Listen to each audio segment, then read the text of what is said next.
When you're out for a walk with your dog, sometimes the triggers go too close to you, or you end up with somebody popping from behind a building. Survival skills are really what we use in those moments to help your dog simply cope with the trigger and successfully make it through his day. So let's take a look at what reactivity is. When we talk about survival skills for reactivity, I really mean overreactivity. So every dog reacts to stimuli in his environment. When he sees another person, he might be interested or not interested or scared. But reactivity, when we mention it, is really overreactivity in the sense of fear or barking. So behaviors that we would consider outside of, what's normal or accepted for human society. Will this fix my dog? Will survival skills make your dog better? They will make your dog better while you're using them. They may have an improvement overall because your dog is having a less stressful response during his walks and during the day or when you have guests over. But long term, it's really important to do something like setups. Behavior adjustment training setups, or BAT, will really make those long-term changes. So the survival skills are really made so that your dog is able to stay relaxed enough that the rest of the training can start to kick in.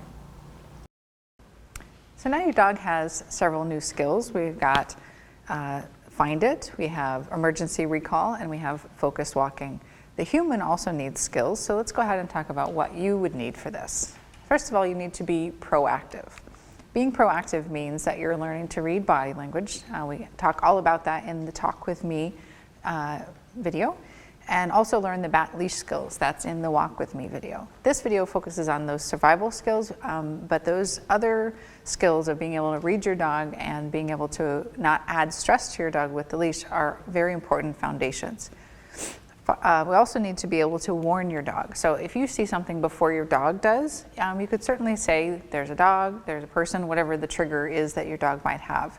Also, you are your dog's guardian. So just the concept of you are there to help your dog cope better in the world. Rather than thinking of it as the dog is failing because he's barking, think of it as we're a team, and my part of that team is to look out for things that dogs don't know about. For example, your dog might not realize if I go behind this other car, I won't see the other dog and I won't freak out. That's not really his job, that's your job. So there's lots of things you can do to help reduce your dog's stress. Of course, don't beat yourself up if it doesn't work, but certainly trying your best and not punishing your dog if he does go over a threshold and starts barking.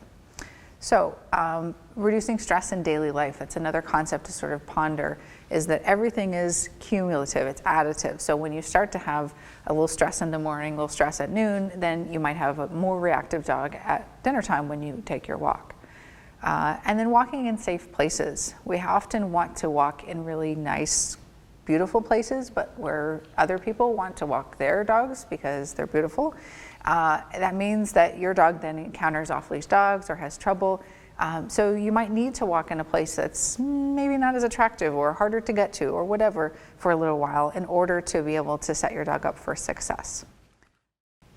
When you're on a walk, if you have room to move and maneuver and get out of the way, you're in a much better position, right? So we talked about out of sight, out of mind.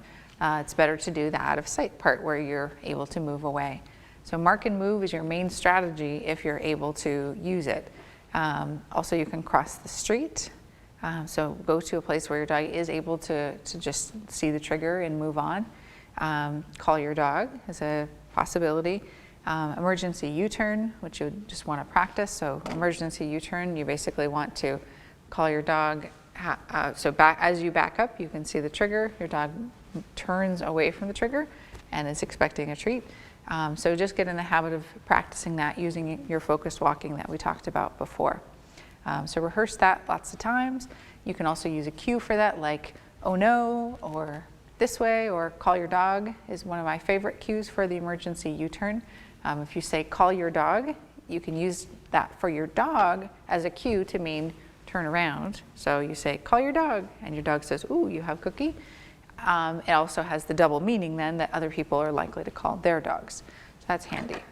Other thing, just focus walking, move away with that. It's a great tool, or find it as you walk away. Toss those treats ahead of you so the dog is interested in going more in that direction. Now sometimes you can't move and you're trapped. So first of all, make sure you're breathing. So exhale first. If you inhale, then you are ready to bark if you're a dog, and so your dog is likely to take that as a signal that you're thinking about barking as well.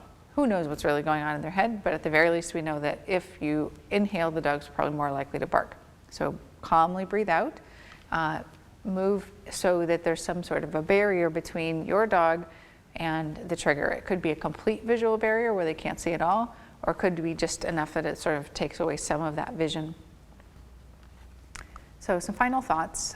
First of all, set your dog up for success. So make sure that as much as possible, your dog is in a situation that he can handle and feel comfortable. So not just coping, not just holding it together, but actually feeling comfortable.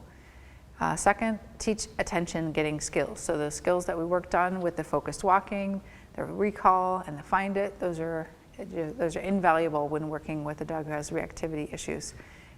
Next, practice using those skills in the appropriate times, or just do a mental exercise of when you would use those. Next, be proactive. So seeing something coming and then looking in terms of what can I do to help my dog be successful at this time. If you're a trainer, teaching all of those different skills both to the people and to the dogs and practicing it before they actually need it can be really powerful. And finally, setups will help. So all the survival skills are really about teaching the dog, or having the person keep the dog comfortable and reduce stress during their walks. But it's really training wheels. So we want to be able to have the dog be able to ride this bicycle on his own, and that means that we need those BAT setups.